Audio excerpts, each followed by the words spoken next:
Well, hey, everybody. This has been a crazy day to say the least in Oakland Raiders history and Raider history. Perhaps one of the craziest, not the craziest, but it's definitely up there. You got to see why. This is how. Not This the is this craziest, is but this is how. it's definitely up there. Yeah, it really is. This is how. You got to see why.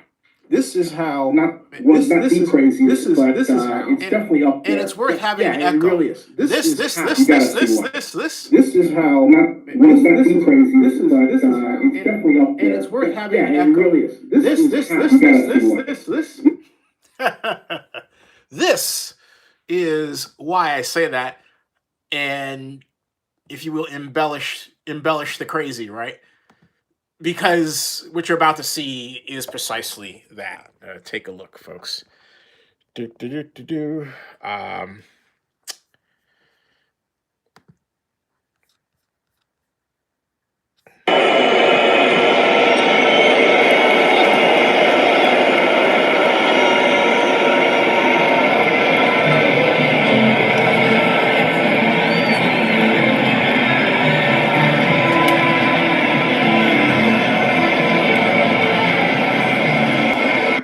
Now, that's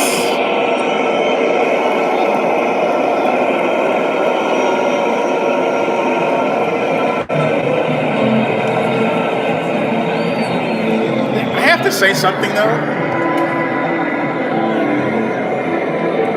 If you listen to the music, right, it's like boom, boom, boom, boom, dun dun dun dun dun dun dun dun, and they're like boo, right? It just feels so very Game of Throne-ish, like get them out of here, offer their heads, send them to Vegas. I mean, look, let's get down to brass tacks here, okay? First of all, unless the Raiders really want to make sure that they're going to put doggy poo on the next fan tenants in Las Vegas, they're not going to go to Las Vegas. They're going to be back because the reality of the problems with the stadium are now going to be in solid focus for everybody, season ending, and they're going to see firsthand, if they choose to do so, how screwed that up that is. Okay, that's the first thing. The second thing is, as I think about it, although I don't condone such behavior myself, I don't do it. I'm a club ticket kind of guy. I can 1 billion% understand why there are fans who would do that. Because this is the ultimate culmination, karmic, if you will, of how badly Oakland Raiders fans have been treated by the silver and black, period. Okay? There's no other way to put it. Those of you who are watching may be part of the Raider brass. I'm sorry to say that, but hey, look, you guys created this stuff, you know? It's not the product on the field, okay? It's the lack of attention to a fan base that is dying to love you. Literally. Literally. I mean, think of what this fan base has been put through.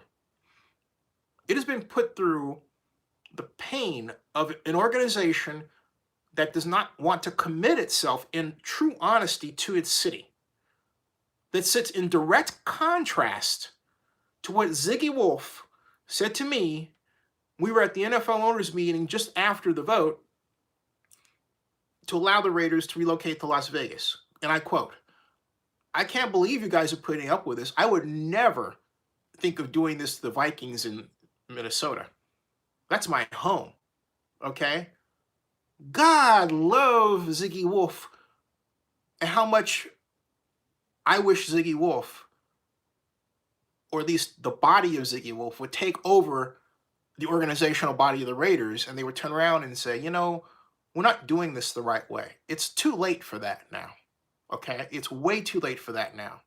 Las Vegas has something that, even though its residents don't realize it and undoubtedly, totally would have voted against it. You hear what I'm saying?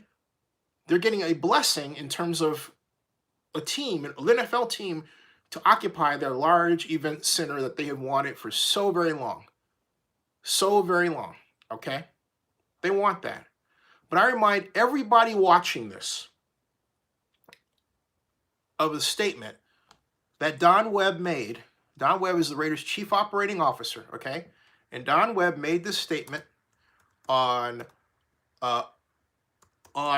September 17th, September 21st, excuse me, of September 2017 about Raider fans in Las Vegas. And Don Webb said the following, and it was not kind at all. All right? It had to do with the whole fan-friendly atmosphere. Now, some of you, after I read this, might look back at what I just showed you and said, oh, gee, that's what he was talking about regarding throwing on the field, okay? But this is what he said. He said, and I quote, we like the deeply passionate fans, but we want the stadium to be not only a safe environment, but we want it to be perceived as a family-friendly environment. So I think there will be some changes, frankly, to the fan base. Hear that? Let me repeat that for you to make sure you're paying attention. So I think, this is Don Webb talking. He says, I think, and I quote, he says, I think there will be some changes, frankly, my emphasis, to the fan base when the team moves to Las Vegas and the method of operating the stadium. And then he says, I think I'll leave it there. You have my doubts? Take a look. I'm not kidding you. This is what he said. Okay? All right. I think I'll leave it there, but the team ownership and team management is very keen on protecting the right image when this team comes to Las Vegas. So what does that tell you? Okay? What does that tell you? It should tell you that they don't like you guys. Okay? That's what it should tell you. When someone, think about that. Then think about how Mark has been belligerent with a number of Raider fans. Pickett, Godfather Grizz, Lauren Piper, there's a number of other people. I believe also Ray Perez at one point. All right? So, hey, the Raiders, rather than trying to sell the current fan base, have basically been the enemy of its own fan base. They have picked fights, literally. Picked arguments with fans, all right? Okay? Excel says Violator retired after they clocked out. I don't blame him. Why? How much devotion can you show to an organization that has said they don't want you? And has proven that time and again. And the only reason this whole thing has went on, all right, is because of the fact that they kept rushing to get out, and yet the simple physics and economics of stadium construction didn't allow them to. Translation, they should wait until 2021 because basically the forces of nature are going to pretty much force them to wait until late 2020 before they'll be able to do anything, okay? That's why. So you take all of that, and then you add up on that spending some really questionable spending. $100 million on your coach, right? Not banking to save your star players, right? Committing, not understanding the financial structure of the stadium you're trying to build such that you have to cough up more money up front than you realized you had to do so. And so therefore had to cut your star players because I'm talking about Khalil Mack and Amari Cooper, because you couldn't afford them, because you went into this Vegas thing without really understanding how much money you as an organization had to spend. I'm being blunt, okay? There's no other way to put it. So you put all of this stuff, all right, you put all of this stuff together, and you put this product on the field that has great players, all right? I said it before, I'll say it again. Mike Mayock did a fantastic job this year.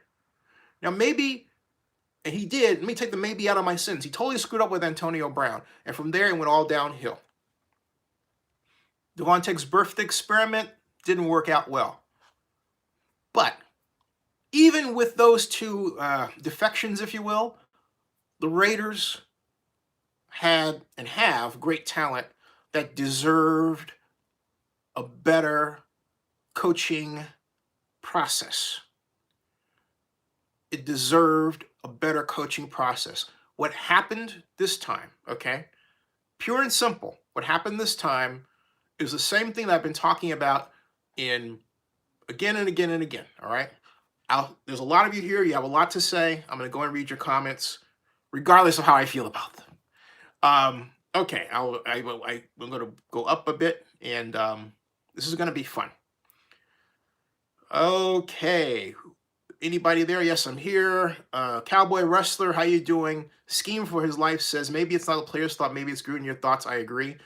As I wrote, Cowboy Wrestler says an absolute terrible day in Oakland. Not condoning fans throwing trash on the field, but my God, they had every right to be mad. I agree.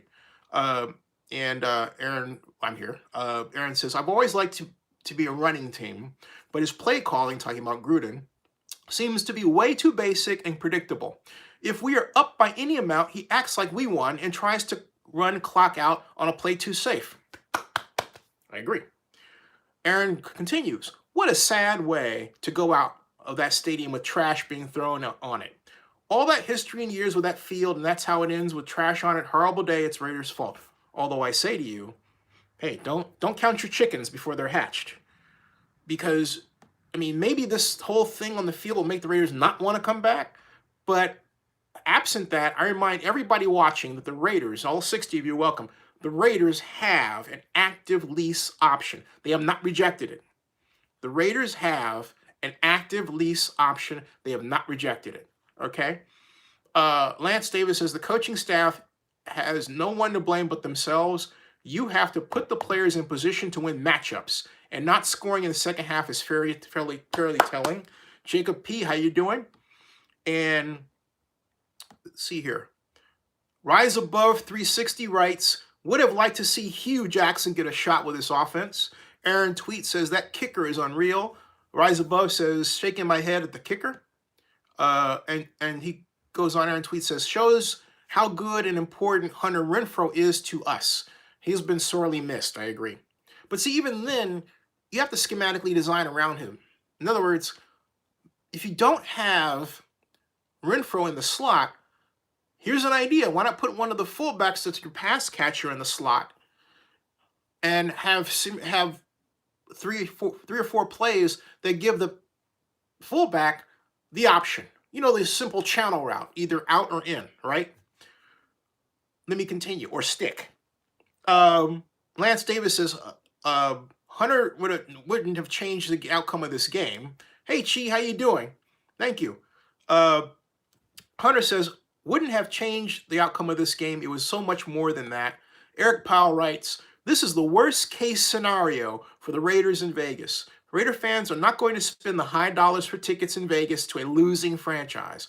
So the stadium will be full of opponents of fans. Oh, yes, because that money will be high, and those fans will be fans of, let's see, the Chiefs, the Broncos, the Packers, the Cowboys, the, dare I say, Chicago Bears, dare I say the New England Patriots especially. You get the idea, and it's Vegas. Can you imagine the Patriots coming to Las Vegas against the Raiders? That stadium would be full of Pats fans the way things are going. Eric continues, he says, Eric Powell, Vegas will not support a losing team like Oakland did. Aaron Tweet says, I know it was much more than that. Actually, he probably would have changed the outcome. Laugh out loud. He's our third down guy. Rob Iman says, hey, Rob, how you doing? Rob Iman says, should Sean Kaiser start the final two games? No. I don't think so. I think that the Raiders should devote the final two games to offensive experimentation. I really believe that they need to, both offensively and defensively, they need to experiment with different approaches with an eye toward bettering their offensive design next year. They really need to use this as a rolling test bed for plays that maybe under normal circumstances they wouldn't have tried running, but now I think they need to run. And that could take on a number of different variations and a number of different possibilities. But I think the Raiders organization needs to embrace having a gigantic, active play design research department, and they need to alter how they manage games. The way they manage games has caught up to the Raider organization. It has reared its head yet again. The Jacksonville Jaguars came out in the second half, altered their game plan and approach as any intelligent NFL team would do, and the Raiders did not adjust during in-game, in the middle. And that is why they consistently lose. I can point that out again and again and again and again. It doesn't hit home, and they don't do it, and they lose. It's a simple equation. You must not get on the field, as John has a tendency to do, God love him, okay, and acts like he is basically a spectator in his own contest. He, instead of an active participant, fixing things. So that way we're not subjected to watching Chucky on the sidelines making faces. That might be great for the media people, but guess what? They've got their money. And they're getting their money from looking at him. He has got to earn his keep by consistently engineering the game as the game goes on. And he's not doing that, okay? And it's obvious. The problems the Raiders have are not complex. They're very much fixable if John wants to fix them. But he has to have a constant monitoring management system during the game. Is this play working? What are our yardage objectives on a per-play basis? Why didn't they work? What happened technically with that play? Is it because they're playing a defense we didn't expect? Fine. What's the corollary to that defense? In other words, what do we run that can counter the new thing that they're running that we didn't expect? If you don't have people that can figure that out on the fly, fire them. Fire them. You hear what I'm saying? Fire them. Because there's no excuse for this stuff. It's ridiculous. Thank you. How are you, Kenny? How you doing? Thank you. Kenny says, God bless the Oakland Raiders. If they come back to Oakland next year, they need to hit on those draft picks. And Clifton says, will Gruden change up his coaching staff? Cheese says, why are the Browns and Raiders so related and losing? Ooh, let me get, that's a good one. Quick question, quick answer is that, first of all, the Browns are, it's hard for me to compare the two because the Browns actually represent Cleveland, whereas this Raider organization has basically spent the last 2.5, well, arguably the last 5 years doing this at its own fan base, okay? So I would say, I would not insult the Cleveland Browns by comparing them to the Raiders because the Cleveland Browns treat their fans better. The Raiders do not treat their fan base right. It is all about the organization, Tammy. You're right. It's not the city of Oakland's fault here. The Raiders have basically created this cloud of bad karma, and it has hit everybody right in the collective, schnoggin with that horrible scene of people throwing trash on the field that the Raiders don't own, but it's because of them. All right? The Raiders need to have a come to Jesus meeting with themselves. Nobody else, and stop blaming other people. Look in the mirror and say, what are we doing wrong and how can we do it right? And listen to people that you don't want to listen to because they have the answers. This is disgusting stuff. Absolutely disgusting.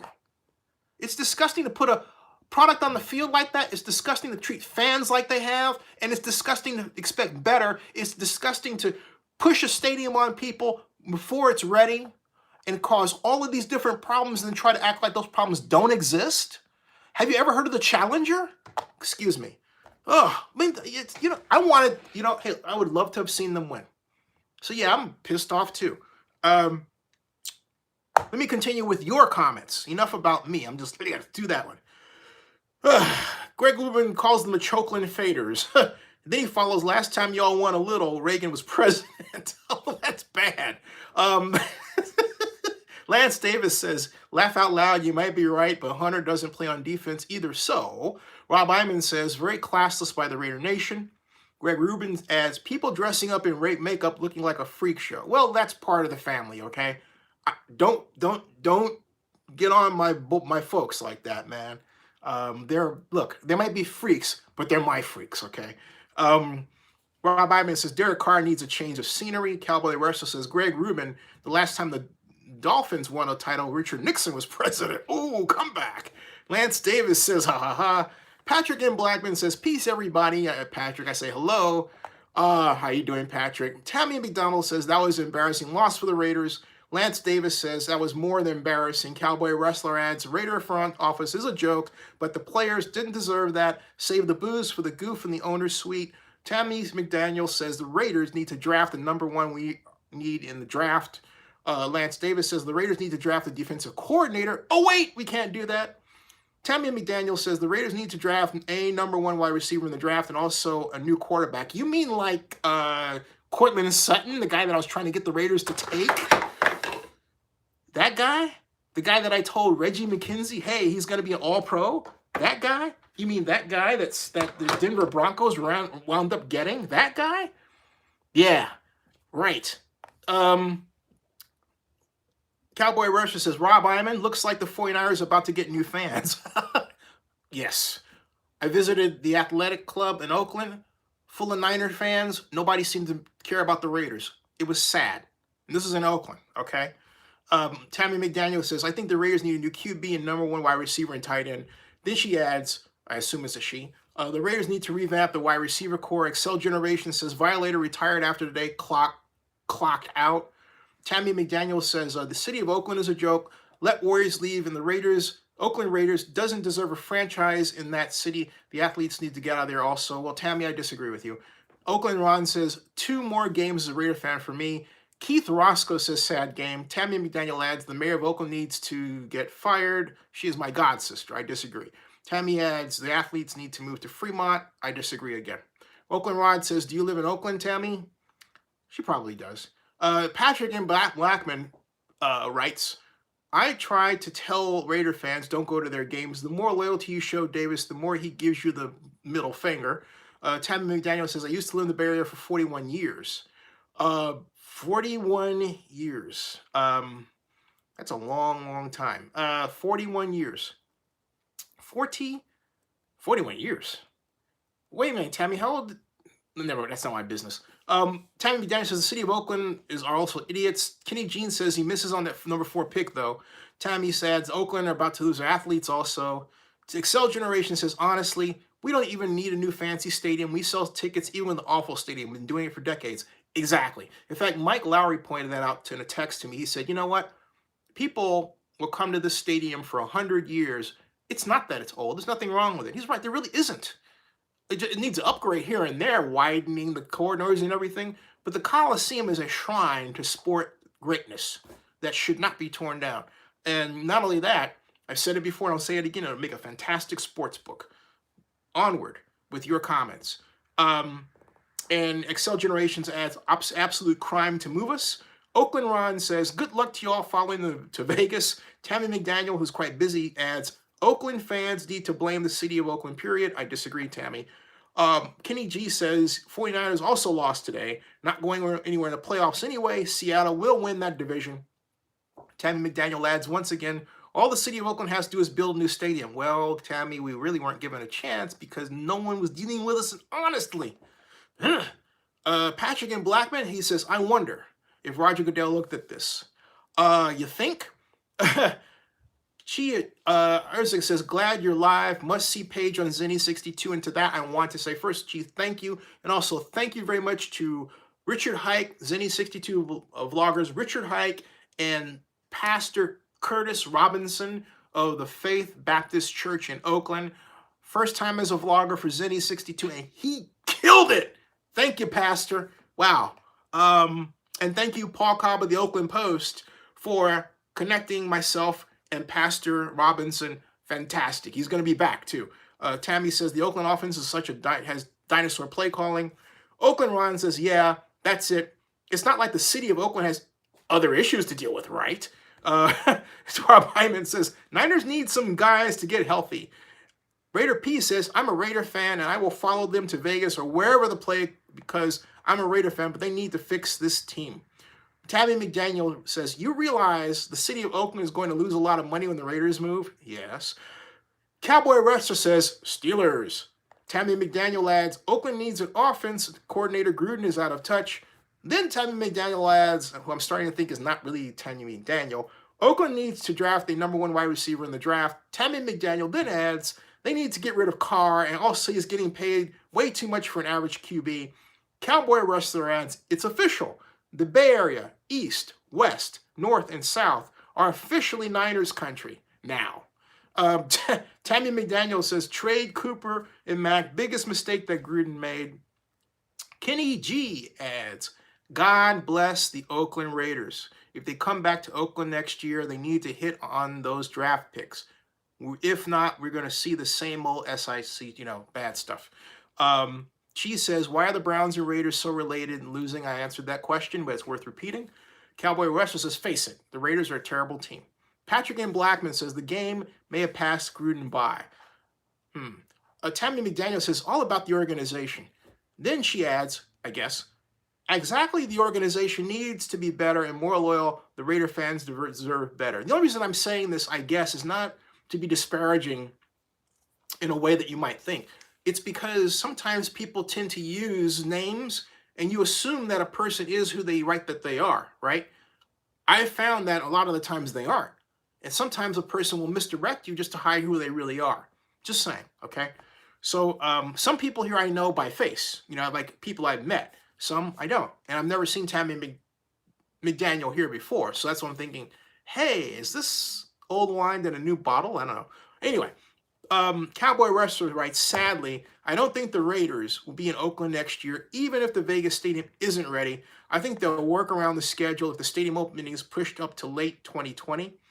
I agree with you about it moving back. That's a number of people we've talked about that here and also elsewhere, that I think that the NFL would design the schedule in such a way that they would have a lot of road games before they went to Vegas. Jay Black says, what are your thoughts on Spygate and the Patriots? Patriots are guilty. Kenny G says, Davis needs to sell the team enough losing for you. Pedro Gallardo says, is it time to look for a new quarterback? It's time to look for a new offensive approach. Top to bottom, built around Josh Jacobs. Josh Jacobs is your money back. They need to build the offense around what Jacobs did in Alabama with an eye toward getting either, because they're not going to get, unless they think they can get Joe Burrow, which I doubt, which I do doubt, then they should think about getting Justin Fields or either Fields or Jalen if they both come out for the draft, okay? But the Raiders really have to think in terms of producing a more modern, well, I hate to say modern, but a more efficient approach. Because look at what Jameis Winston did with the Buccaneers, okay? They got their blocking issues down, and they got him throwing on time to their long passing game. So what does he turn around and do? He throws for 458 yards. He is the first quarterback to have back-to-back yards of over 450 each game. Bravo. And he'll be back with the Bucs. Jameis is getting back to the Jameis that was considered the chosen one coming out of high school and going to Florida State. And then he discovered, girls and and did stupid things. And okay, now he's out of that. Watch him grow. Okay, so cool. Continuing, Tammy McDaniel adds, Pedro, I agree, and need to draft a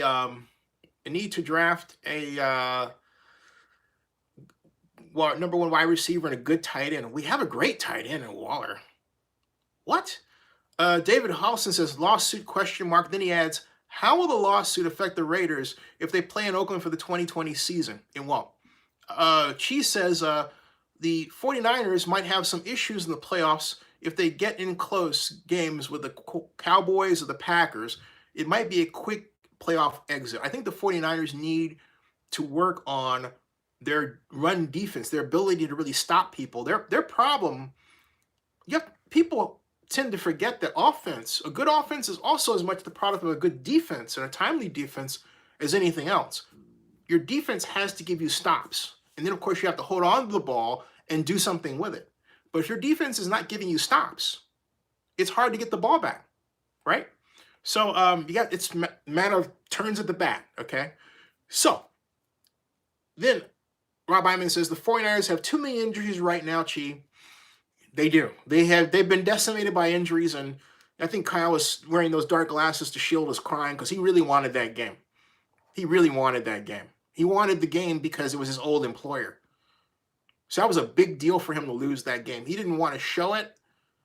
He was internalizing it, but that's why he was wearing those glasses. He was really upset. Hey. But he was up against his employer, Dan Quinn, who's trying to save his bacon. All right. Eric Powell said, best thing for Davis to do is to leave the name in Oakland and rebrand for Vegas, which he won't do. It's his dad. Cowboy Russia says, I'm personally rooting for a 49ers Cowboys playoff game. Old school right there. Yep. And she says, subscribe and hit the like button. Thank you very much. Please do. Follow Cheese order. Raider Gans, how you doing, man? Raider says, so much judgment on the city of Oakland, not nearly enough on the NFL. The same NFL that hid concussions and blackballed Kaepernick. Raider P says, Zen, you need to call Gruden and tell him to change his coaching schemes and games. Do it. I will. Raider P says, and I'm sorry, Gunther needs to go. Tammy McDaniel says, I love the Coliseum and saw a lot of games there, but honestly, it's time for a new stadium. Bring in a new franchise like the Oakland Invaders. Kenny G says, shout out to the Bills Mafia for beating the Still. Patrick M. Blackman says, Gruden said he wanted to throw the game back to 1998. The game has passed him by. This is what I thought Patrick was going to write. Gruden said he wanted to throw the game back to 1998. He did. I will say this in John's defense. There are fundamentals with a Walsh offense that should always remain.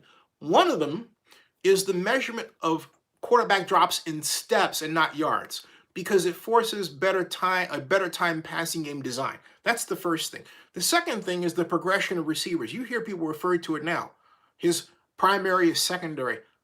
That came from Bill Walsh, okay?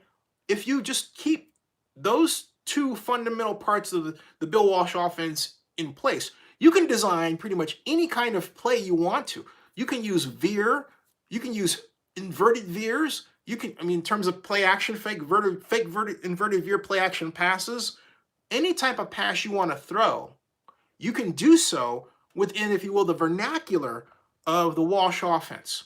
But you have to know that first. What I love about it is that it forces people to think about the fundamentals of passing. And so you have to give John credit. He has done that. But then you can criticize the design of plays he's elected to use within this gigantic universe of possibilities, okay? So, I continue. Chris Vaughn says, why did the Raiders not save money and build a stadium when they moved back from LA? Well, they did. A lot of you don't understand that. Maybe it's an age thing, but the Raiders came back to a Coliseum that was refurbished for if you count the relocation money that they paid to the Raiders, $270 million, okay? The Coliseum prior to the Raiders' arrival back from LA had this open area with they used to put the bleachers in, okay? And people would sit on this lawn and grass and watch the baseball games and everything else during baseball season. The Raiders' return dramatically changed the Coliseum. But the original plan for the Raiders' return would have cost, the original one, not what they built, the original one, would have cost the city of Oakland $864 million. The Oakland City Council took one look at that, and of course they punted, all right? But I'm saying to you, the original plan was to do something far more substantial than what was done. But they had to scale it back just because there was this desire and hunger to get the Raiders back in here, because the Raiders were a simple, large part of Oakland's identity and self-esteem at the time. So that is why, I hope that answers your question, Chris. Raider Gann says, between Carr and Gruden is $200 million of wasted money. Meanwhile, almost every player that was released to keep these two are on their way to the playoffs. That is a very much shocking truth, Raider Gans. I mean, you're really right you're right about that. Raider P says, Zen, help Gruden change his play calling. Cowboy Russia says, Patriots would get a slap on the wrist per usual. Cowboy Russia says, Chris Vaughn, we are talking about the Raiders here. God rest his soul, but Al Davis wasn't the greatest owner when it came to business. Donis Giorgio says, I guarantee NFL will be back in Oakland.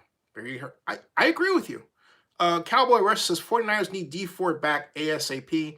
Chi says, thoughts on the Saturday game between Winston versus Watson?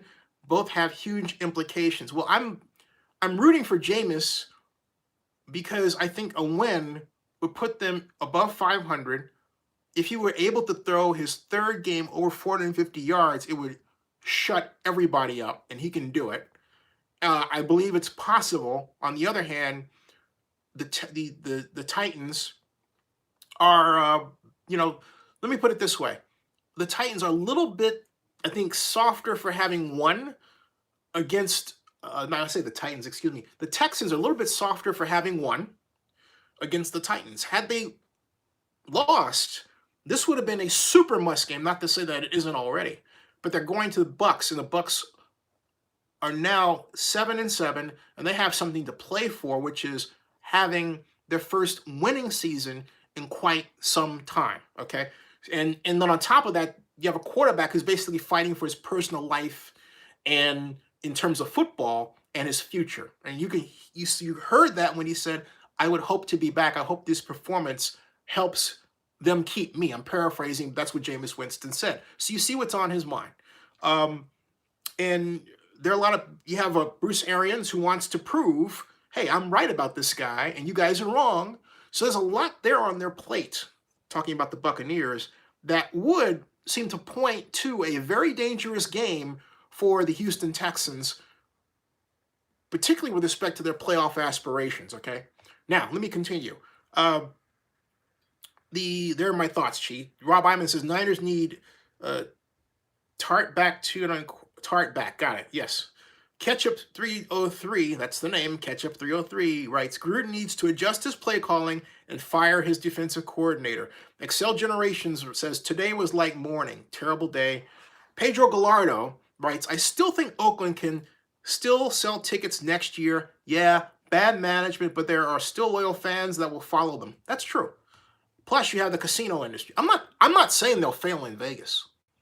Okay, they're already making money in Vegas, but it's compared to where they need to be in terms of money, it's less. And there are a ton of mistakes that are being made that I've talked about here before, and I've said it before here, and I'll say it again. If you're going to go to Vegas the way the Raiders elected to do it and upset so many people, at least make sure you're wowing us. When you get there, make sure you're building something that will stand as one of the standards of the world in terms of sports and entertainment. Do it right. Okay? You only get one shot at this. Do it right. That's all I'm saying. Now, and I'm speaking for whistleblower workers who love the project and are very concerned that their positions were not heard.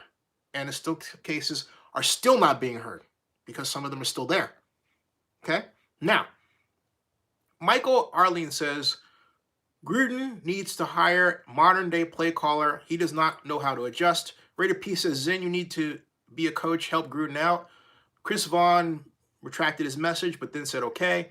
And Corey Brown writes, I will say it again, we made the Raider Nation and game day experience what it is. We can do it again, or even better, with a new team and an owner committed to Oakland. Michael Arlene says, I actually agree with that. Michael Arlene says, John Gruden needs to hire Hugh Jackson as offensive coordinator and play caller. John Acala says, hello, everybody.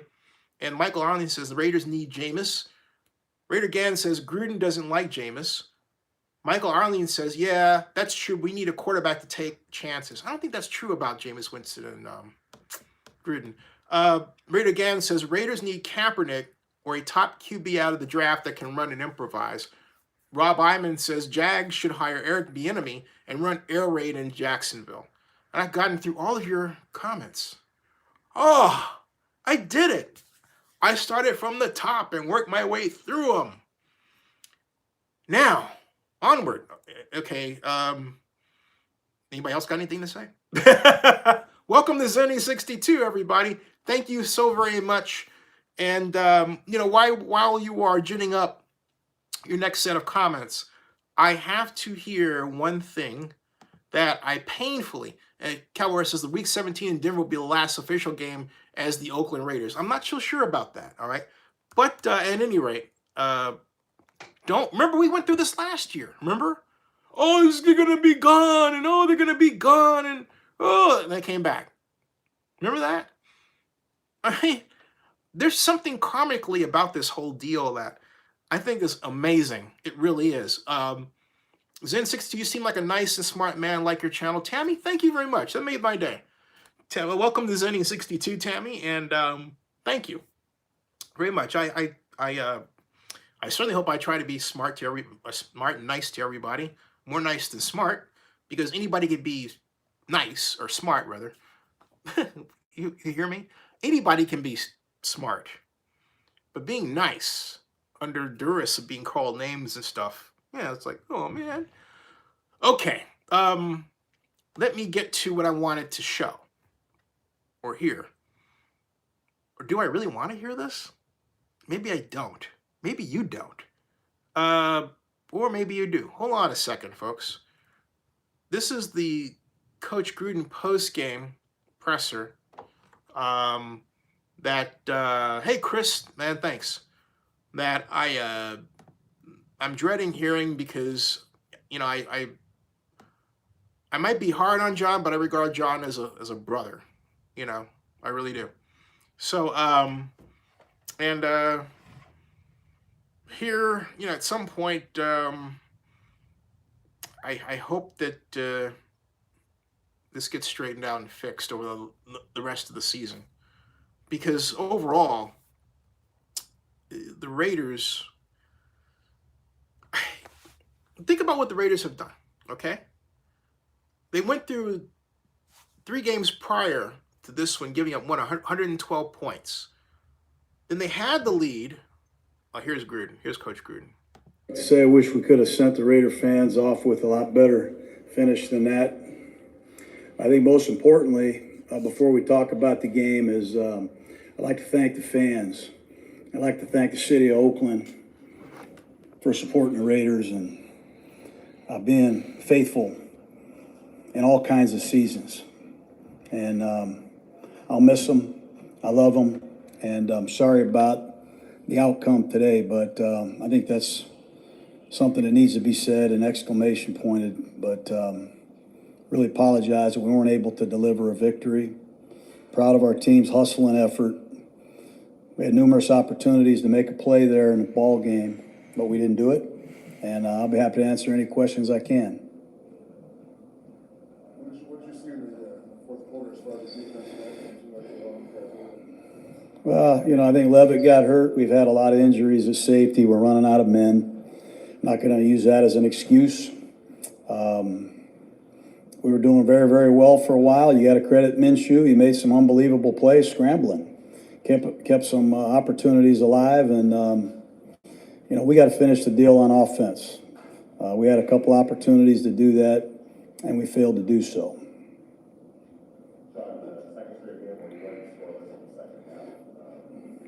Really, 3 possessions is all we had. I think we had 1 possession, started our 2-yard line. We did a good job with it. Moved it out of our territory, and I think on a 4th down and maybe a little over a yard, I chose to punt. I think we had 20 first downs. They had 2 at the time. And don't regret it. I do now, but I didn't regret it at the time. Had another possession that, we just came up short on. And at the end of the ball game, I thought we managed it pretty good. Unfortunately, we weren't able to put points on the board, mishandled a pass, and Jacksonville went the distance to beat us. When you think of missing a field goal like that, too, actually, Well, we had a chance a couple times there. We had a chance to handle the ball, perhaps for a first down, and then you miss back-to-back field goals, and that's not the reason we lost today. I take responsibility for it, but we had opportunities to make plays, and all 3 phases of the game didn't make them. More guys? Anything more for Coach? Did you seem like you wanted to challenge the scramble? I couldn't believe it. I've never seen anything like it. I've got people up in a press box that clearly tell me he gave himself up in the field of play. And I'm waiting for the clock to wind to 2 minutes.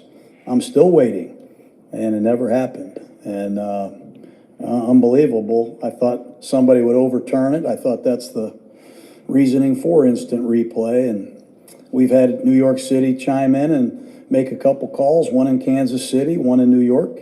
I thought they'd make one today to correct that, but obviously it was a big play in that situation. We'll see what the league says about it. Another gutsy performance by Don Jacobs. I can't say enough about the guts of our team. We've been through a lot. It's been a really fun season to see some of these young players grow up. We've lost several of them, unfortunately, but Jacobs is the real deal, and he's going to get better and better. Hey, John, you may have addressed this already, but the fact that it's the final home game here and the result that you had today, how does that? You know, it's not really the result today. It's the results of the Raiders over the years. It's the Oakland Raiders. It's the appreciation, the loyalty that, you know, these fans, I think, have had for the Raiders, and we're going to miss them. You know, the relationship is hopefully never going to end, but it was sad walking in here today. It's going to be sad walking out of here for the last time, and it's a lot to wrap your arms around, but we love our fans. We love the city of Oakland. We thank them, and we'll certainly miss them. So that's sad, you know. It doesn't matter how you put it. You want to say, oh, well, okay,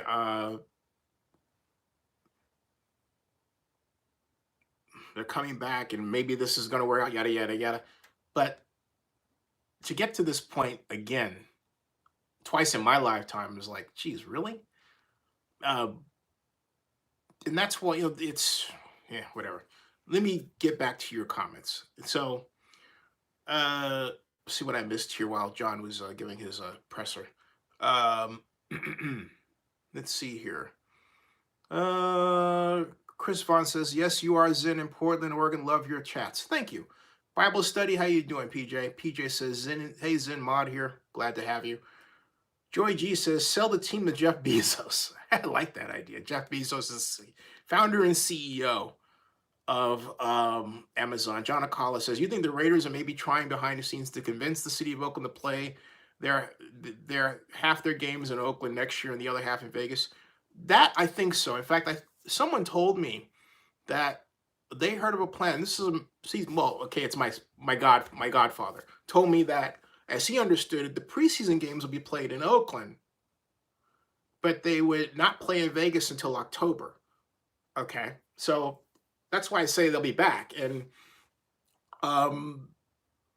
that would be a quite logical development, because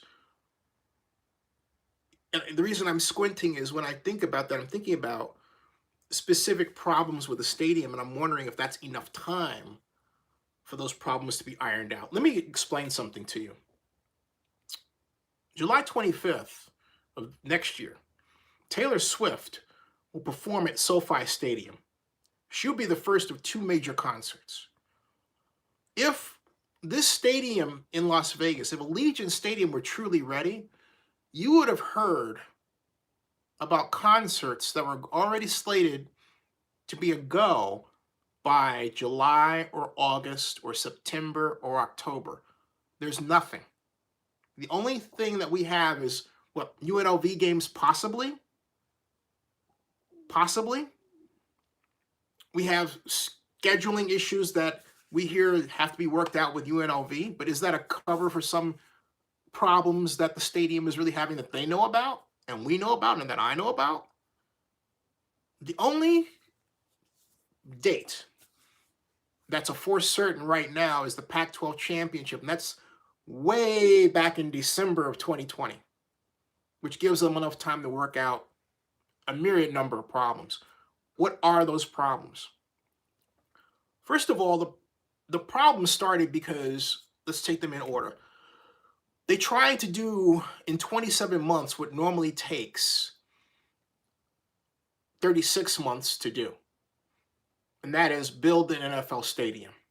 Okay, and they were under the idea that they could do in 27 months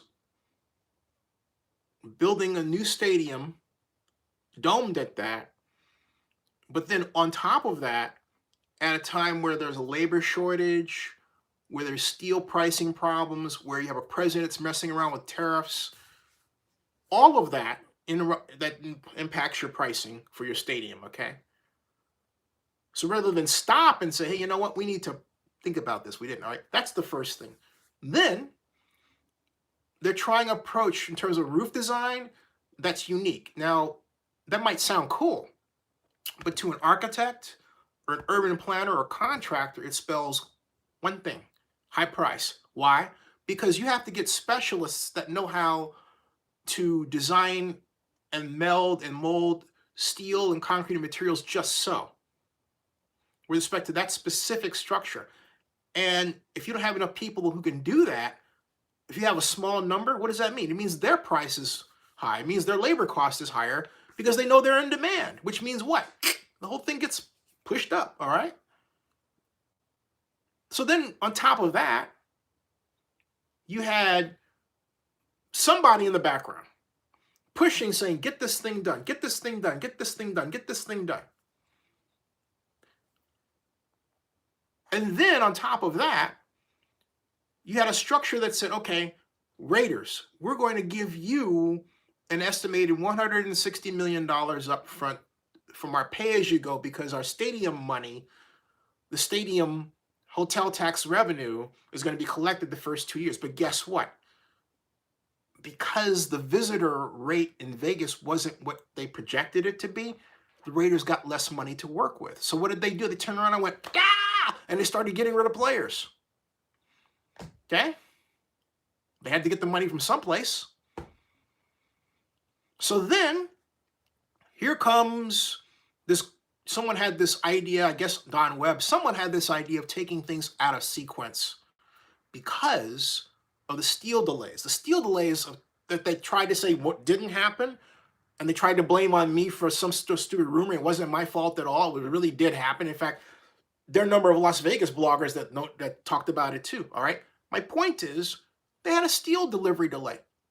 And one key problem with the entire project is right in our collective noses. And what it is that the stadium land size being roughly 70 acres, as opposed to, say, 140 acres, gave them less space within which, by far, to store steel and store materials.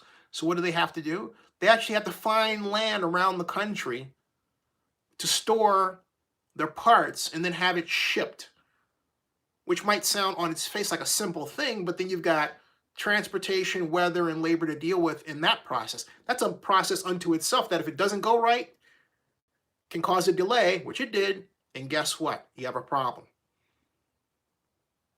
So then, in order to make up for that, someone said, let's take everything out of sequence.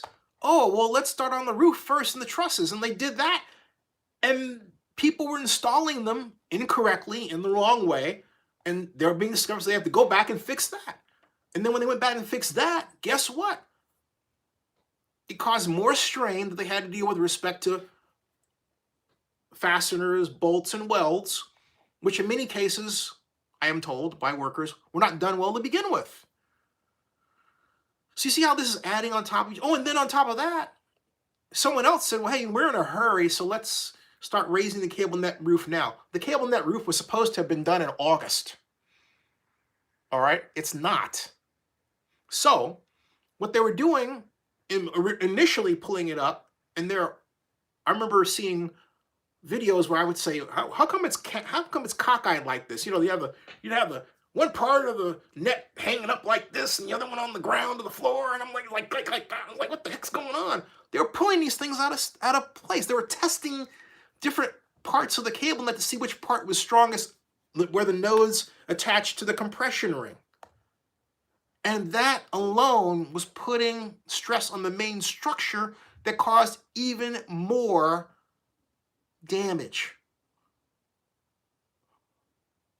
Because the main frame is not yet strong enough to hold it. You want to see a big, huge, gigantic, bing-a-dee-dee problem? Go to the tray side of the stadium. I'll take you there. And you can see, all right, you can see where there are crosshatches still not done. It is an ugly scene, folks. Okay, this is an ugly scene. For those of you who are like, oh, this is going to get done and all this, think. Okay, this is an ugly scene, and I mean very ugly. All right, what I'm about to show you, it is ugly and unfortunate and sad.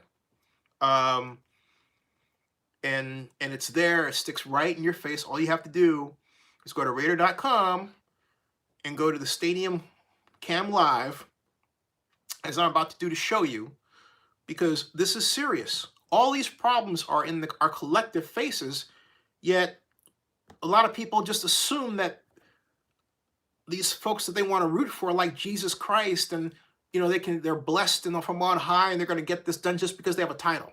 Never do that. That's how we got the Challenger, folks. You should always be concerned with one thing: safety. Period, period, period, period, period. Safety, okay? How you doing, Ivan? Safety should always be the concern when you're building this. Always, always, always, always, always.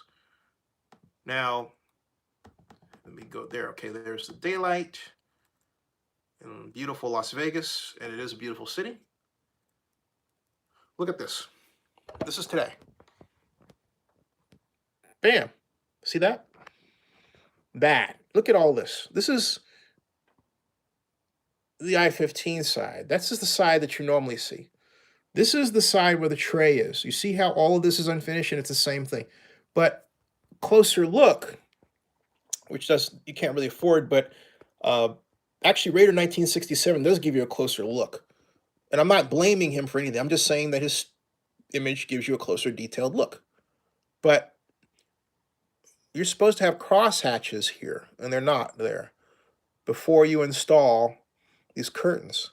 There's still work here to be done. And this has remained here, okay, for quite some time, quite a bit. And as you can tell, there aren't a lot of people working. And this has been the state of affairs for a while now, quite a while. And what I was told the other day by email by one of the workers, is that the reason why this hasn't been started is because all these roof issues have to be fixed before they can continue with this. And this isn't going to get fixed in its entirety until late April. Okay? And then, of course, there's the money sponsorship issues. Now, for those of you yelling, well, didn't they just get a debt assistance from the NFL? No. What they got was the permission to take their relocation fee of $378 million and spread it out longer than the 5 years that normally they're allowed to pay it.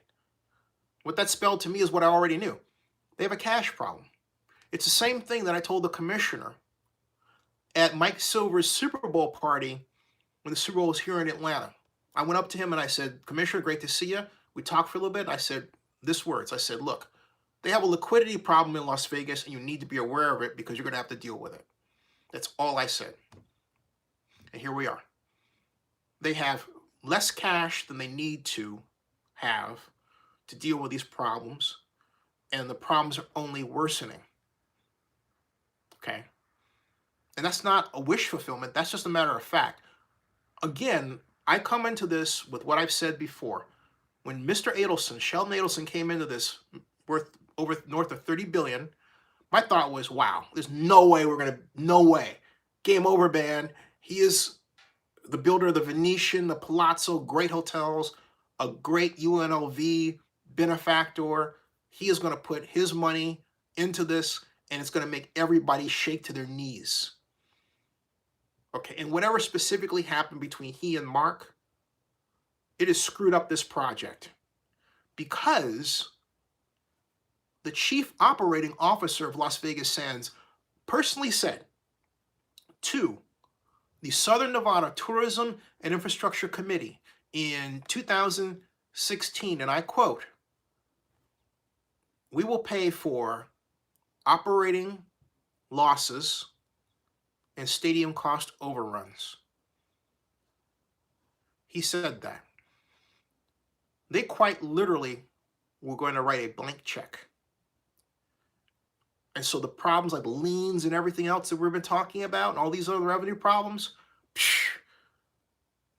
not a problem. Not a problem. But of course, Mr. Adelson wanted something in the return. He wanted partial ownership, and the NFL didn't want him to have that, and still doesn't right now. Even though they're a lot closer to getting to the point where maybe they can get that. All right? But these gambling issues have not been entirely cleanly worked out in the background. Why do you think you have a stadium that still doesn't have a Super Bowl designated for it? There's a tug of war going on. Even as the law changes to favorably catch up to gambling, it hasn't gotten to the point where, boom, automatically, hey, guess what? Adelson can own the stadium, so can the, right off the bat. The Faritas brothers got out of the business.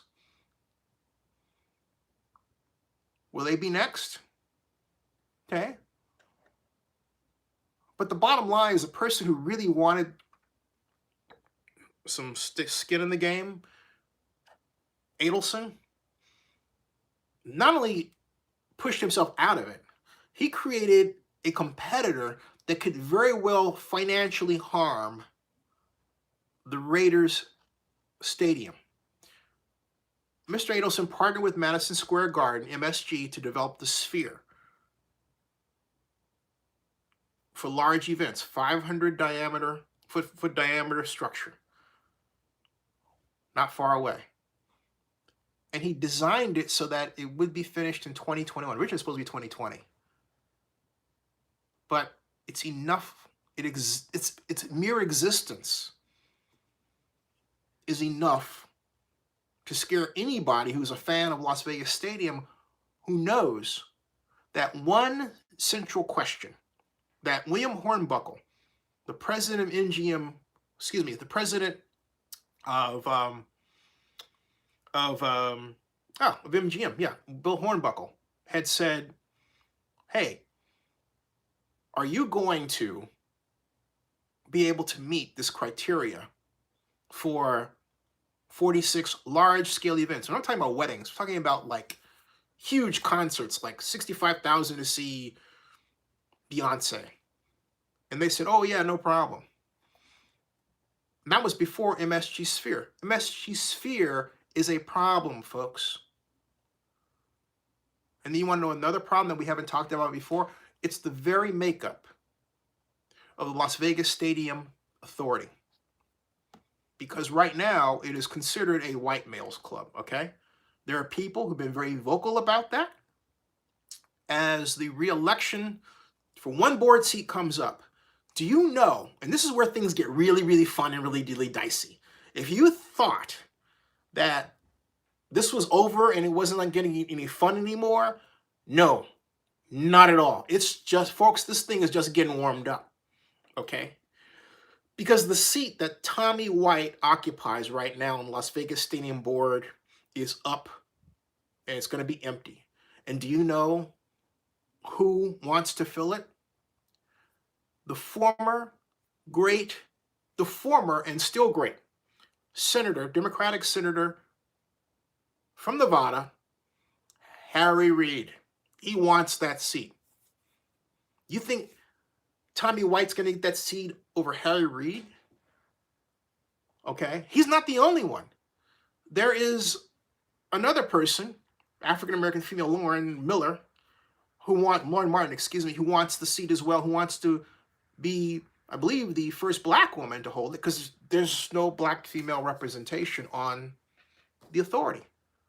All of that impacts the Raiders, because do you know what Mark Bedane did at the last meeting? He came up and said, we endorse Tommy White to be reelected. And then do you know what Don Webb, the chief operating officer for the Raiders, did? He was met to be interviewed by Rich Villano, Las Vegas Review-Journal, after a Republican Party speech he gave. Not kidding you. So, people in Vegas are very politically tuned. You have a legislature that's mostly Democrat, mostly female, and of color. Healthily of color, not majority. Okay? So, all right? So, watch, folks, because this is about to get hairy on a scale like the Raiders have never seen before. And if the Raiders are watching this, my recommendation to you is to keep your nose out of politics and stick to running the stadium. Because in the Nevada parlance, those folks play heavy hardball in a way that should frighten you if you're not used to it. If you're not in politics, all the stuff that they get, and the Raiders have to be particularly careful because they're the recipients of a king's ransom level of public money, not just the $750 million, but also all of a sudden, hey, the Southern Nevada water authorities come up and it said, hey, you know what? We'll give you $30 million. But then some other Democrats, including Tick Sigahorn, says, hey, you know what? We're having a problem with that. And the Raiders need that money. Stagco needs the money. By their own admission, it's right there in the monthly reports how they're taking sponsorship money and they're passing it over to the stadium effort, filling in holes, if you will, financially. I'm not making this up, folks. I'm not making this up. Let me go back to reading your comments. Joseph Bensman says, Joseph, how you doing? Hey, y'all, it's been a while. Tough loss for the Raiders today. Happy my Giants and Eli got a win today in what is likely Eli's last home game ever. I think Eli is a great quarterback and a great person who deserves better. Chris Vaughn says, yes, you are as important. Love your chats. Thank you. Got that. Got the behind the scenes thing. She says, please come back for a full season in Oakland. Cowboy wrestler. And I got the Raider middle edge thing. Let's see here. And Mr. Gonzalez says, I want to make sure I get his comment in here. Sorry about that, Mr. Gonzalez. I will find and read your comment momentarily. I promise. Joseph Gonzalez writes, Michael Airline, that's a great plan. Hugh Jackson did wonders when he was here. True. Bible study with PJ says, I didn't get to see the end of the game, but most of the game was pretty good today. I enjoyed it. Bible study, you missed it. You missed this, dude. You didn't see the end of the game, which basically means that's right, you missed this. This was at the end of the game. This is what we're all been talking about. Take a look. Here it is.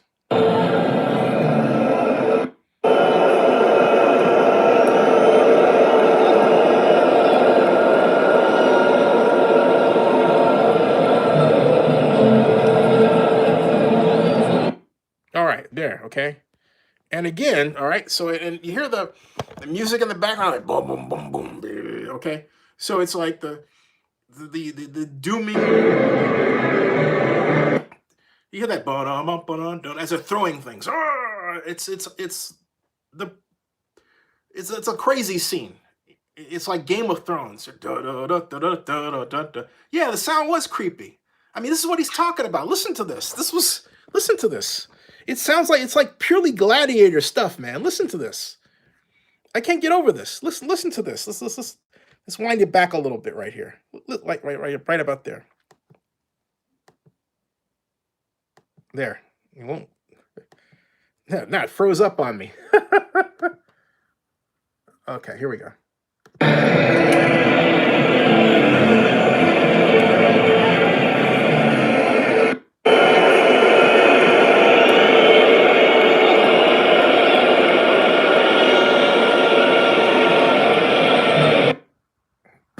Boom. Listen to this. Just buffered a little bit there. The media could not be played. See,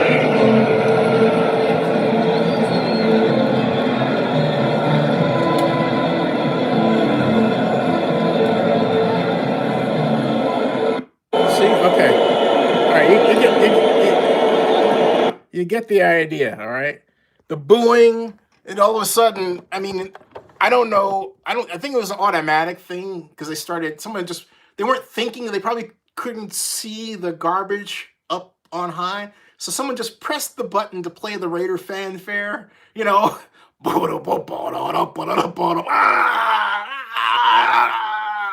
I I mean, that was the eeriest tableau I've ever seen at a Raider game. I mean, that was crazy, man. There's no other way to describe that. It's like, what? I mean, get a throw about. I mean, that's what it looked like. Okay.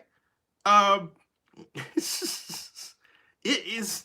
All you have to do is, if you go to Twitter, just type "throwing on the field," and people are saying, "Oh, they're throwing $12 nachos." I thought they were more expensive than that. They're like $17, but whatever. On the field, and someone else says they weren't throwing it on the field to throw it. They were throwing it at the cops who were arresting two people that rushed the field when the game ended. That brings an interesting. See, that's interesting. Okay, that's interesting. So basically, what Robbie Owen is claiming is that there's people who were upset that cops were out there arresting people who rushed the field. And if that's the case, then it brings a different. See, that needs to be investigated, because that brings a different explanation to, what's happening. Okay. And all right. So that's interesting. All right, let me go back to your comments. Now, I'll investigate that. At any rate, Juanito says that he feels numb. Pedro Gallardo says, Bible study, you've now seen the end of the game. Pedro Gallardo says the season has some hope. Maybe next year we'll have a new year like the Bills. Raiders P says, I'm sick of other fans blaming Carr for the loss today, when clearly it was Williams and Doss dropping passes and refs and defense. The defense gave, look, we have a 31st ranked pass defense. I know John blames injuries, but my thought is this. If you're so injured that you can't put men on the field, then don't play the game. But if you can't field a team, don't, and this is what I get after John about in a friendly way. If you have players that can't do what you philosophically want done, change the game plan so that you do and you call what those players are capable of doing. Okay. It isn't enough for John to say, well, we didn't have the players. No, if you can field the team, you have a possibility of winning. All right. If you have to get out of your thinking box and adopt a new one, do it. I mean, I've had to get out of mine because my thought now is, John says that's backwards though. Well, it is backward, but it makes sense. I mean, bear with me. I hear what you're saying. If indeed you're referring to that. What I do now, because I sent a play to I'm not going to reveal who I sent the play to. Leave it at that. It has nothing to do with the NFL at all. But what I do now is I look for opponent weakness, and I design an offensive play around that weakness, and then I think of a series around that, but always with the intellectual foundation of the use of footwork in terms of steps and progressions as borrowed from the Walsh offense, and the attention to detail in terms of throwing to a receiver in spite of close coverage. Now, that said, I also think in terms of timing, which is why the 1, 2, 3, and measuring it out is very important, as opposed to the old way, which is, well, how far back does he drop? 5 yards or 8? But that is different, and it invites different timing for different people. You can get really messed up saying, okay, well, he drops back 5 yards, but he runs 12. Well, okay, so he drops back 5 yards, but let's say he's 6'7", right? And he's dropping back 5 yards. He's already there. And you're asking some guy to run 12 or 15 yards, and he's, still running it. And he's not quite there because maybe he's larger and he's not so fast. But if you're doing it in terms of steps, it's easier to design, okay? 1, 2, 3 steps, 3 big, 3 short. You can measure it out. You do that in practice.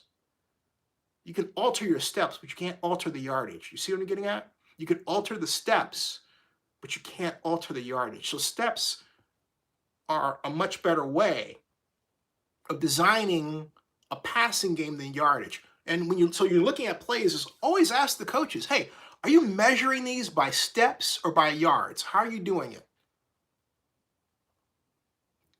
people who use progressions will tell you steps, so they should. If they don't, they're telling you yardage, but they're using progressions. That's a little weird. That's a little weird. All right. Let me continue. Okay. So at any rate, Ivan Castillo says, "What don't these cities, San Diego and Oakland, want NFL teams? They do." Tammy McDaniel writes, "Do you think if Antonio Brown was playing for Oakland, they would have won more games and maybe yeah, I do. Antonio Brown's worth $50 million a year to the Raider franchise. They blew it. They let him go. I don't care what you say about him. The whole point is you don't tell me that you're going to spend that much money on a player, and then you get him in the training camp, and you get him into your building, and all of a sudden he has to be treated just like everybody else. If that was the case, you wouldn't have offered him anybody else's money, just like anybody else. You paid him at a premium, you treat him like he's a premium player, and you deal with it. That's it, end of story. They didn't do that, they blew it. Mayock blew it by trying to take him on, by trying to basically act like he was trying to prove his manhood or something still in his 60s. Honestly, okay? He blew it. Don't tell me that Antonio Brown has problems. Yeah, look, we all have problems of some kind. Big deal. It's how you deal with somebody. And you don't treat every player the same. I'm sick of this. Well, he's got to be treated like everybody else. Well, you're not paying him the same way. That's completely nonsensical. Do you understand that? It is nonsensical. Get it through your head. Stop doing it. It's ridiculous. My God. You asked me. There you go. I have strong feelings about that because Antonio Brown, I believe, was the difference maker. John wants to go after these veteran wide receivers who have issues. Okay? I wanted him to get Cortland Sutton. Nobody listens to me. Hey, just saying. They had Sutton. And think of the receivers that came out of the draft this year. A.J. Brown, Ohio State. Metcalf, okay? I mean, my God. Just sitting out there waiting for them. And more coming. All right? Raiders P says, yes, Tammy, he was supposed to be Cargo Tove. I don't understand that guy. Tammy says, Raiders P, I think he would have made a difference. I think Antonio would have made a big difference. Oakland Ron says, high price and delays time of the stadium. Bible study with PJ says, Ivan, San Diego and Oakland want their teams, but the Raider owner Mark Davis and Chargers owner Dean Spanos just made business decisions and they wanted to leave to other cities. Aaron tweets says, our style of ground and pound and clock controlling offense would work if we had an elite defense, but we don't, so it does not work. Perfectly said, very efficient thought, intelligently presented. Tammy McDaniel writes, NFL needs to put a team back in San Diego and Oakland. Aaron tweet says, I want Isaiah Simmons, linebacker from Clemson, and maybe a CeeDee Lamb or whoever is best available wide receiver. Bible study with PJ said something, but couldn't finish it. Ivan Costello said, thanks. Bible study, I think he was talking about my rant. Bible study says it's a business. No NFL city wants the teams to leave, but Mark and Dean wanted time to leave. I don't blame Chargers and fellow Raider fans being mad at teams leaving. Tammy McDaniel adds, a new name for Raiders could be the Las Vegas Gamblers. Las Vegas Gamblers. Pedro says, Gallardo, I don't think it's a good idea for Raiders to move from Oakland to Las Vegas mid-season. Those Oakland games are going to be awkward. Completely agreed. Yeah, either that's true, you know. John Acala says, so will Raiders abide by the deadline of April 1st to announce their intentions for 2020? I don't think they have a choice. Because look, first of all, it's the middle of a lawsuit. And so the city of Oakland as a whole is not, let me put it this way, inclined to be charitable to the Raiders, okay? You want to see proof of what I'm talking about? You're going to love this in a second. Let me get this right now. Because this is, you have any doubt about how Oakland officials feel about the Raiders staying another year, you've got to hear this, all right? You have got to hear this right now. This is by Oakland District 5 Councilmember Noel Gaio to Zenny62 vlogger Charles right here. Let me Impossible. Okay, hold on a second. Oops, went the wrong way. Doggone it. Come on back here. I was actually just doing a live. Okay, here it is, right here. Listen to this. This was the date, March 17th, 2019. And this was before the Oakland Coliseum JPA lease vote regarding the Raiders. This was this year regarding the lease extension, okay? This is Noel Gaio talking to our Oakland vlogger, Charles, who did a fantastic job. He's a legend. I'm Chuck Johnson. How you doing, man? I just wanted to ask you, if possible, what is your thoughts on this Raiders lease and how it's going to go? I'm sorry? How do you see this development is going to happen in terms of the Raiders lease? Well, I think that I support the year lease or 2-year lease. Yes. Even further down the line, Yeah. But the reality is that I represent the public, and they need to own up to their investment as well as to what they owe the citizens of Oakland. It's substantial where we are today. It's not about the team players, the team is the ownership, the NFL. They need to stand up and honor a community like Oakland and throughout the United States and their cities. And because we're paying the ticket, we're paying the price. Yes, sir. I'm a Raider fan from beginning to end, and I would love to see the Raiders stay in Oakland, but at the same time, we just cannot be taken advantage of by the management and taken Oakland for granted, and Oakland is taken for granted for too many times, for too long. And the NFL, the National Football League, and some of the other professional sports are responsible, accountable for that action, and that's really sad to see that happen. But at the end of the day, I do want to see the Raiders or the other professional teams stay in Oakland, but they have to honor their commitment to the citizens of Oakland, and that's the bottom line. And to be honest with you, it seems like the new ownership doesn't have as much of the same vested interest in Oakland as the older Absolutely. ownership. If you look at from the very beginning when the Raiders came from LA back to the city of Oakland, Right. If you ask me whether they ever paid that $50 million plus loan that the city council and the mayor and all of them gave, including some of the members that are here in JP, did they ever pay it back? Nobody can track it back. What happened to the loan? It's a loan, you're supposed to pay it back. Well, what happened to the $50 million? Then I took a bond effort on top of that to rebuild the stadium. So I think that the ownership of the NFL and the ownership of the Raiders are the ones that are challenged, and they're just here to make a dollar. But you don't make a dollar on poor people, fans that are supporting you. Right. And it should be an honor to be here playing sports in Oakland, and you have a fan base and loyal constituent, city government supporting you, but you got to pay your loans and your fees and honor the public. That's the problem. And then I guess the last question I would ask you, who is your favorite Raider of all time and why? I have many favorite Raiders. I guess it would be Willie Brown. Because Willie Brown grew up right there when as a young man. Sometimes we needed an attitude adjustment growing up here in East Oakland, and he opened up that liquor store right on Fruitvale Avenue in Foothill. There you go. But he was available.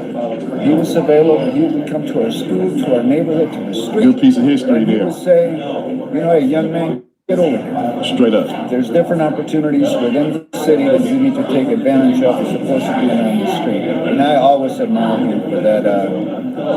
So Willie Brown is one that really stands out right at the top, because he made a personal, not only with myself, but my brothers, changes. That's a great testimony. I appreciate your time for a few minutes. Thanks. Okay, so that's Cool. Okay, so that's one, and then of course, so basically, Larry Reed came behind him, but I want to get your comments because I see there's a lot of them coming in. I want to get too far behind you in these comments, but my whole point is that, as you can tell by what Councilmember Gallo said, there are a lot of hurt feelings. All right, and that was in May, and so there you are. Isaac Padilla says Oakland better not lose the A's. And the dude says, my God, is Colton Miller a bust? I hate Carr, but good Lord, Colton Miller has no toughness or heart. I disagree with that. I don't think it's a matter of toughness or heart. I think it's a matter of scheme and game plan. Corvette, how you doing? Corvette says, was at the Raiders game sad they couldn't win, but at least the Niners lost. Tammy McDaniel says, Isaac, if the city of Oakland doesn't build a new stadium for the Athletics, they're gone.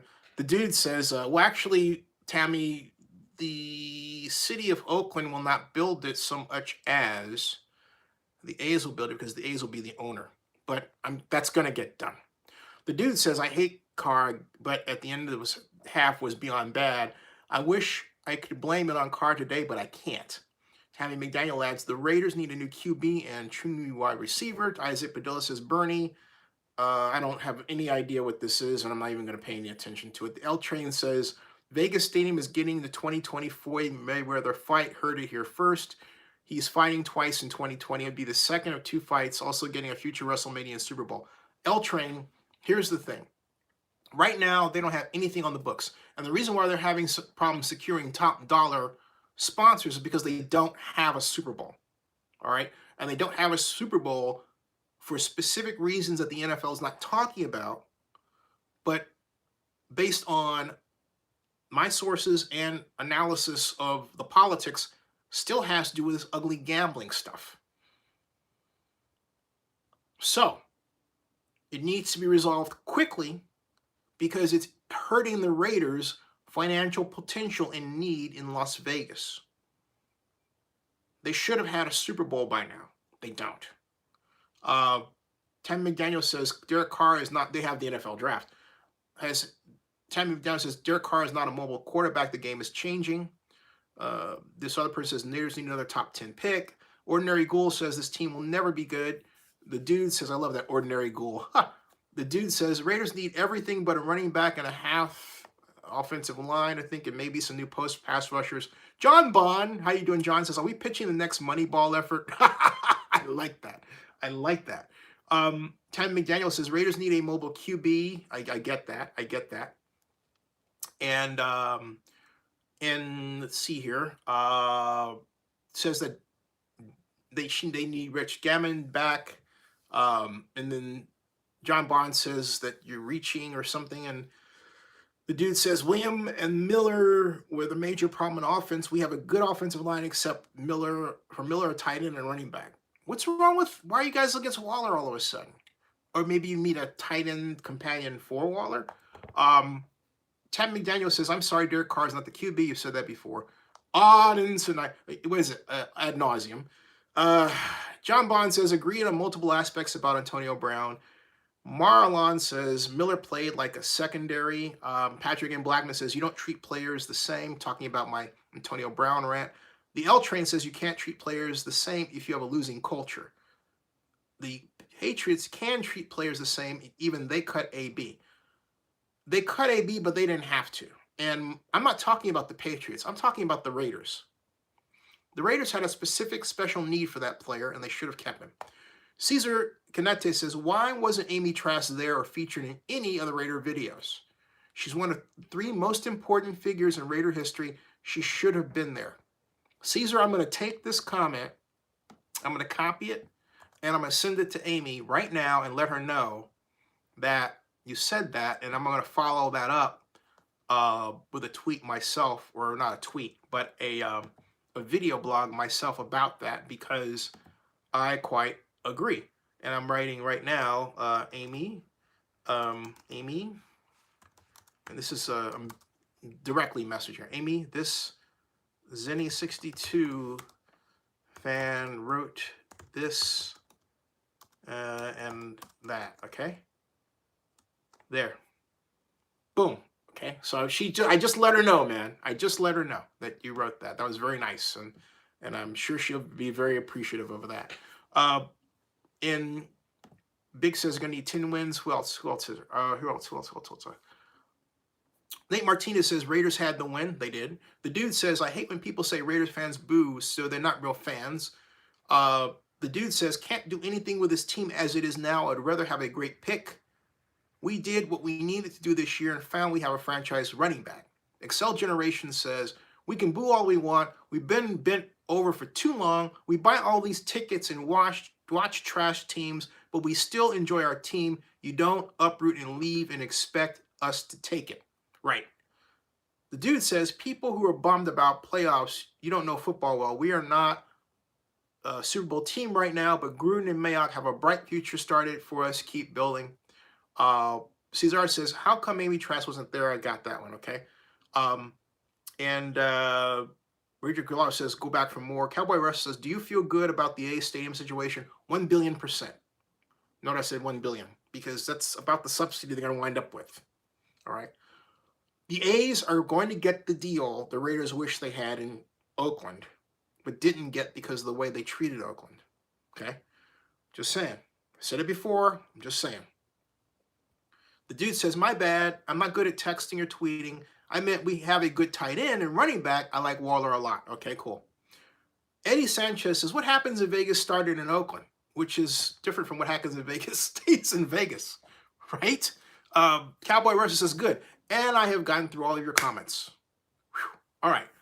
Let me also, since the number you asked about the city of Oakland, and I think that needs to be, and Cowboy says, as I always said, the Bay Area is a gold mine for sports teams. Yeah, especially women's sports teams too. And women's sports in the Bay Area is a major untapped economic resource. I'm telling you. All right. John Bond says, in your opinion, what is our biggest issue on field? The biggest issue on field, John, is the Raiders' inability to adjust mid-game. They, for example, in the case of the Jaguars figured out, hey, you know what? We're playing against the 31st ranked pass defense, so why are we trying to get Leonard Fournette uncorked in the running game, right? And on top of that, they know that when they throw, their mobile quarterback, Gardner Minshew, can create space with his legs and hit players wide open. And also, look, the Raiders weren't blitzing the heck out of them, which has been the bugaboo for some time. And here we go again. So, but I go back to this. The Raiders, they go and they make an adjustment during halftime, but they do not make wholesale changes in their game plan. And this happens to them again and again and again. And it's at this crunch time of the season when everybody is scheming to embarrass the other person. My mom was saying about the 49ers, she was mad that the Falcons, because she's not really a big Falcons fan, that the Falcons seem to play this special game against the Niners. And I was saying, well, Mom, it's that time of season where you have people not just fighting for the playoffs, but fighting for jobs. You have a Dan Quinn who's fighting for his job. And so he's basically doing all of his coaching marbles on the table. All of his coaching cards on the table. And it showed. He coached his tail off. But look at all these examples that we have, all right? So this is crunch time. And if you're going to go up against the intellectual best of every coach, or you should go up against the intellectual best of every coach. And what that means for some coaches, particularly if they're desperate to win, is they're going to do things that they didn't do earlier in the year. And then not only that, at this point in the season, this is really major league important, folks. Every team has a gigantic set of video on the other, and they have computers that have cranked out all these different analysis. So by this time, you've got all of this stuff on the books. And whatever weakness wasn't recognized that you were doing earlier this year, now is there. Plus, if you're trying to do the same thing and you don't have the players to do it, what does it do? It makes your ability to carry out that form of play that much harder. So that's what I'm saying. If you do that, if you insist on doing that type of offensive run or pass or at a particular down in distance because you had a Hunter Renfrow, but then you don't have him, if you don't have an answer that allows you to say, Zenny, specifically what that would be, okay? And what I'm saying is Hunter Renfrow, to me, is a lot like Julian Edelman. You know, he's the option route guy. Well, the Raiders were doing this. They were replace Edelman. They were the Edelman guy with who was Renfrow, with Waller. Well, they need to stick with that. But then go a step further and design special plays that achieve the same objective, and that just by their newness, but simple. Okay? You need only 2 or 3 of those, and you can rerun them in the game, 4 or 5 times. I'm not saying this is easy. It's not. It's hard. It's intellectually difficult to make sure you have the right answer in these games that are played. These are really mathematical games on the field. I don't mean in terms of numbers, but I mean in terms of dilemmas that are presented to you, options, going here versus going there. It's fun stuff. You're playing with human beings too. You're human beings. So I'm not saying this stuff is easy, but it's what you have to do to win. Okay? And that's why I'm saying I'm getting after John for just sort of sitting there on sidelines and just, rather than doing what Bill does. He gets back there and he's working on stuff, trying to fix things, diagram, figure out, do that. Bill Walsh used to sit down and do that during the game. You have to be constantly active. And that's where I see, you asked, that's where I see the weakness. All right. And so John says, confirmed about Winfro. And the dude says, I used to play nose guard, so I'm very aware of what Hart looks like on the O-line. Colton Miller has no fight in him. Today, Carr played at the end and didn't have time. And Buckshot says, if 2 vegans get in an argument, is it still considered a beef? That's funny. You got me there. That's a good one. If 2 vegans get into an argument, is it still considered a beef? Not bad. Richie Gallardo says, instead, Oakland gets slapped in the face and people still follow and go back for more. Yes, we do. The dude says, what was confirmed about Renfro? Yeah, John, what was that we were talking? John says, the dude target more envelope into the game, Edelman-esque, however, needs to gain 50 pounds. Oh, I see. He was talking about the reference to Renfro being more like Edelman. And Eric Bradley says, hey, Zenny. I said, hey, how you doing? And that's the last comment for that. Let me get to Oakland Councilmember Larry Reed's comments. Then I'm going to start winding this down so that I can get some sleep. And those of you on the West Coast can do that as well. Oh, by the way, if there are another Raider YouTuber you would like to see on my show, who would that be? Just want to know. Because I was thinking about reaching out to, have some fun and have some conversation. But at any rate, let me get back to what was I going to show you here? That's Noel Gaio, council member. You heard him talk. Larry Reed, in addition to Harry Reid, okay.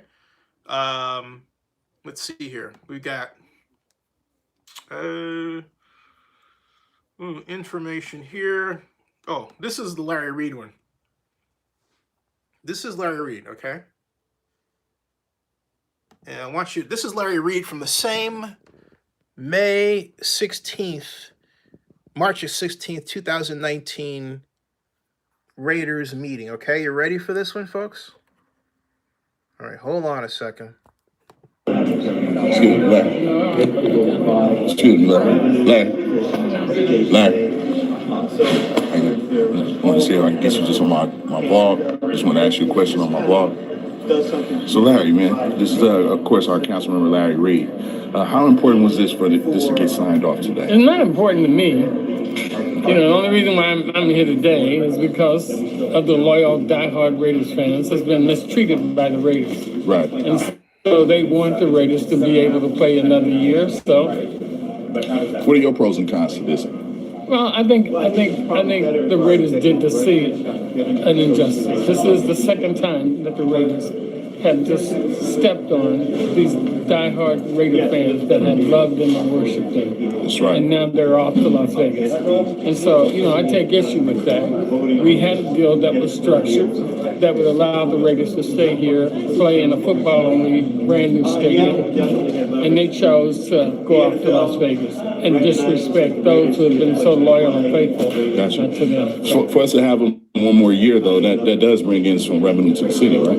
Well, yeah, it brings in some revenues to the city, but also more important is the employees who work those games here.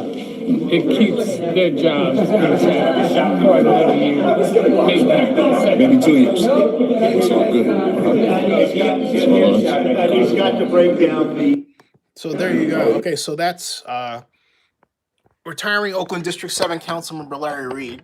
And so now you have an idea. These are two key members and current members of the Oakland Alameda County Coliseum Joint Powers Authority Board. And you now understand, where they're coming from.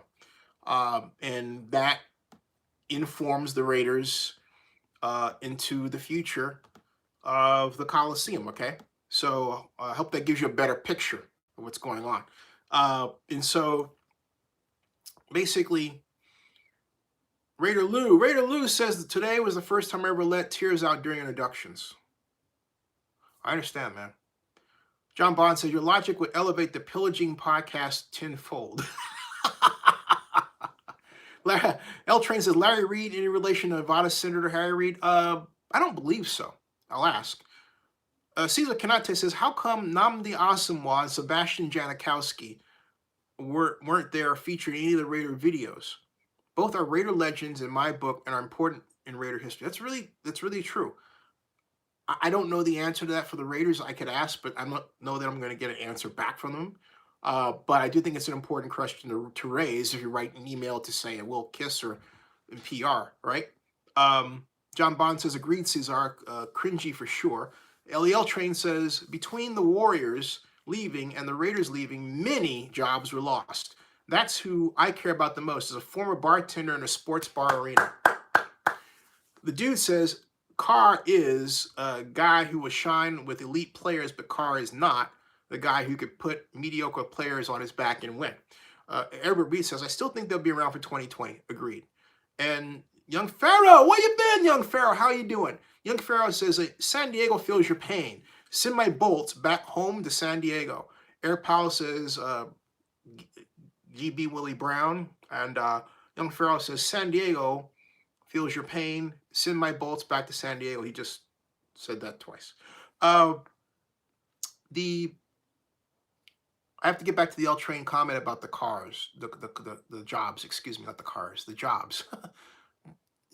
That's what is not understood in Oakland about why sports are important from an economic development standpoint. They provide jobs that are basic, low skill, but particularly in a minimum wage environment, still adequately paying, not well paying, but adequately paying, to where people can piece together those jobs and their service jobs with tips and realize in a number of cases a more than living wage. But when you don't provide industries, I was trying to explain this to Libby some time ago, actually a year ago. I explained to her that it was very important to maintain jobs in what are called the MICE industry. And a lot of people in Oakland don't we're so supposedly tech oriented, we don't think about the MICE industry. And MICE is a shorthand for meetings, incentives, conferences, and exhibitions. It's an industry type. And so if you take a look at San Francisco with Moscone Center expansion, San Francisco makes absolutely certain it has a healthy number of jobs in those areas, okay? But a healthy number. So Oakland doesn't do that. And yet Oakland has a larger population of people that would benefit from a bigger convention center than 150,000 square feet, like 500,000.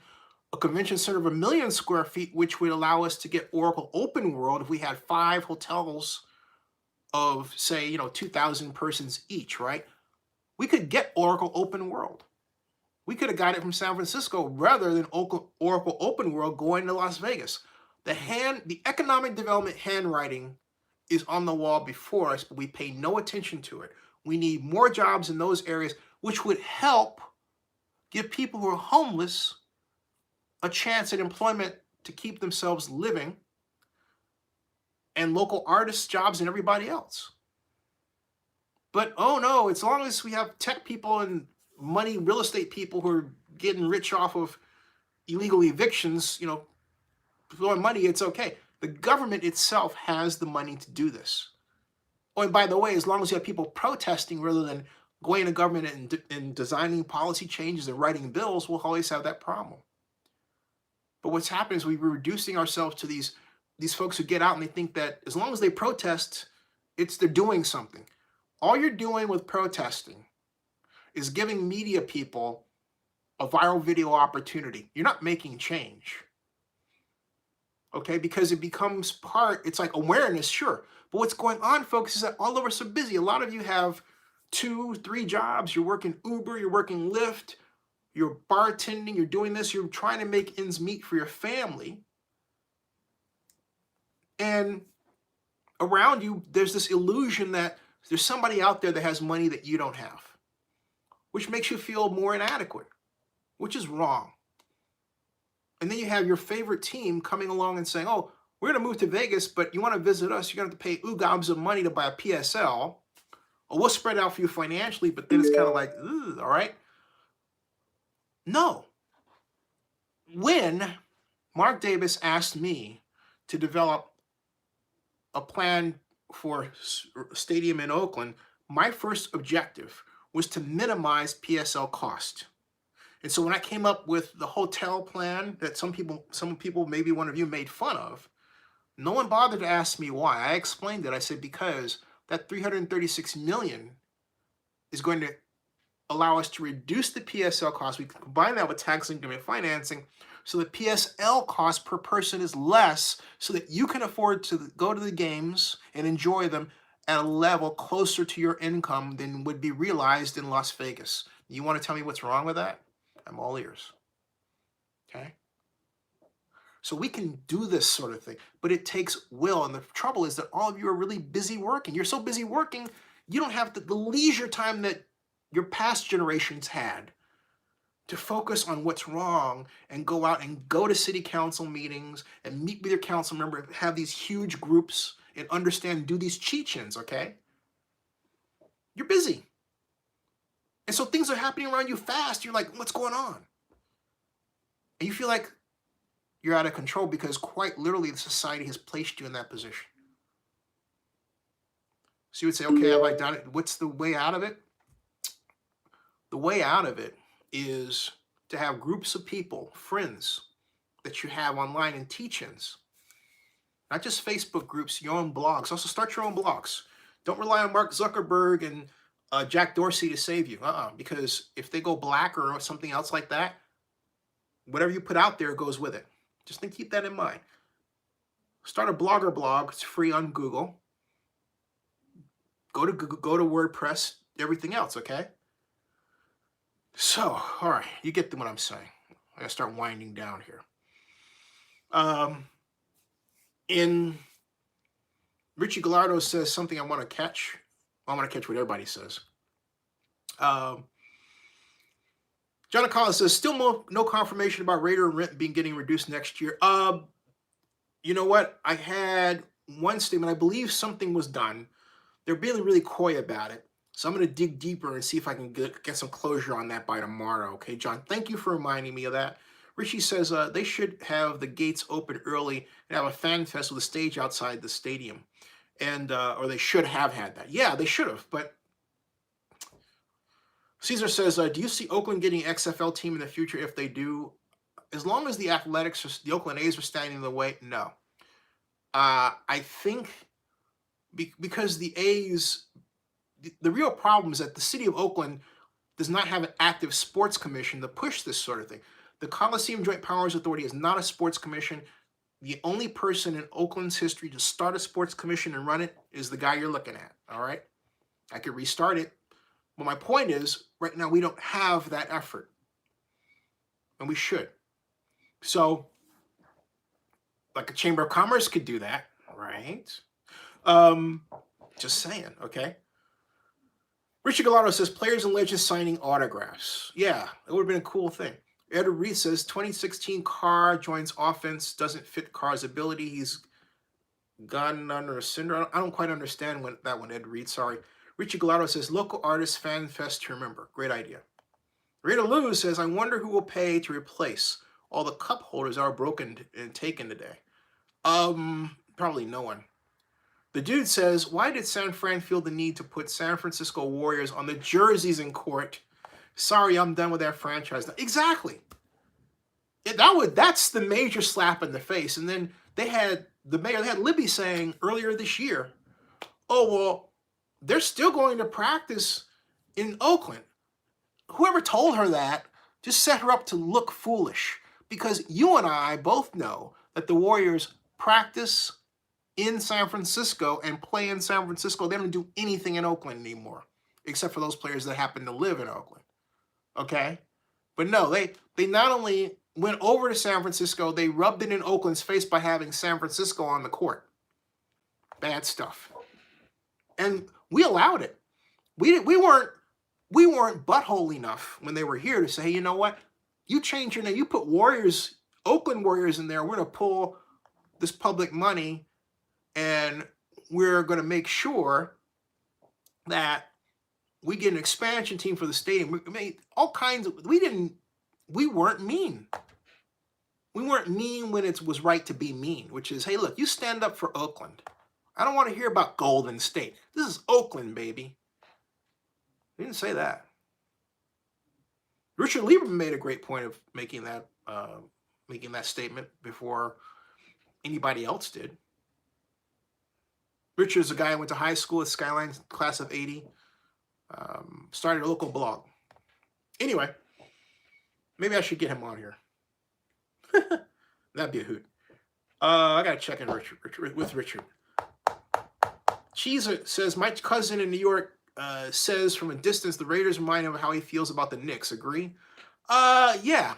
I think that's a great analogy.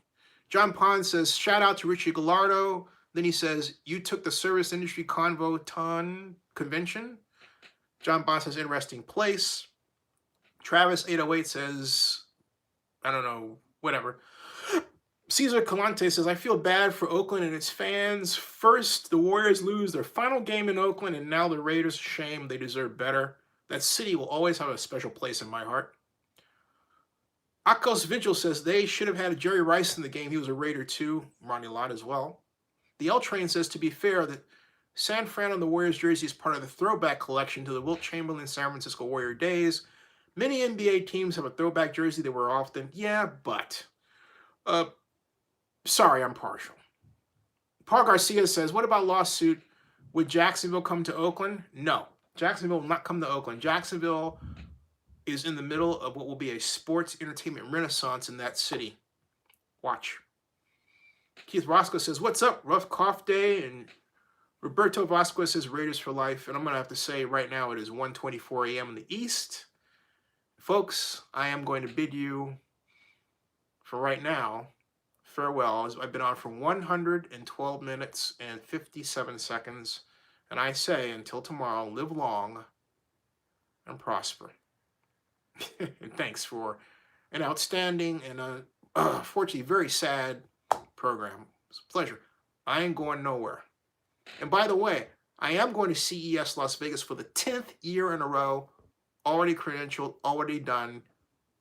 Stay tuned. January 4th till the 11th.